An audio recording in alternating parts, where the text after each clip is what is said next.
ये घटनाटी जी दुखदायक से आश्चर्यजनक जो गोटे दशम श्रेणी छात्री अप्राप्त वयस्का बालिका एवं से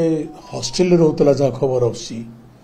हॉस्टेल रोला माने स्कूल कर्तृपक्ष हॉस्टेल कर्तृपक्ष तत्वावधान से पाखरे तार बापा माँ नथिले कि अन्य परिवार अभिभावक नथिले स्कूल कर्तृपक्ष बा हॉस्टेल कर्तृपक्ष हेले से छुआटीर अभिभावक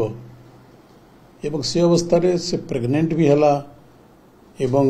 10 मास कि 9 मास गर्भवती भी है तापरे तार प्रसव है एवं एति दिन काल हॉस्टेल कर्तृपक्ष जानीपारे ना प्रधान शिक्षयित्री अन्य शिक्षक शिक्षयित्री जानीपारे ना हॉस्टेल जो स्टाफ थे से जानीपारे ना या बड़ी दुख एवं आश्चर्य विषय कौन हो पारे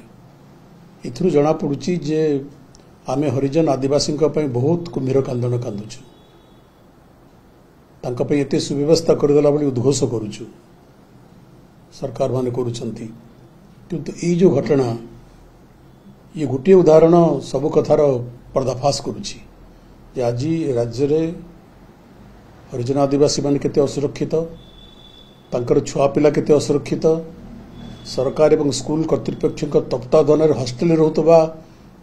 पुओ झील मैंने विशेषकर झील मैंने बालिका मैंने केते असुरक्षित ये गोटे घटना तार ज्वलंत प्रमाण अच्छे उदाहरण अटे एवं एपरी अनेक घटना घटुची किछि लोकलोचन को आसुची किछि लोकलोचन को न आसुची तेणु ए संपर्क में सरकार तो निश्चित भाव में गंभीरतार सहित विषय को नबार दरकार एवं तार सहित सहित जो मैंने समाजर नेतृत्व नौकरी जो मैंने समाजर स्वच्छल वर्ग अच्छा जो मैंने शिक्षित वर्ग अच्छा से माने भी ए संपर्क में अत्यधिक सचेतन हबार आवश्यक जे आमर सामाजिक विधि व्यवस्था केते निम्नगामी होउची एवं साधारण हरिजन आदिवासी घर छुआ पिला पुओ झील केते असुरक्षित रहउचंती से संपर्क में सरकार भी सचेतन हबार आवश्यकता रही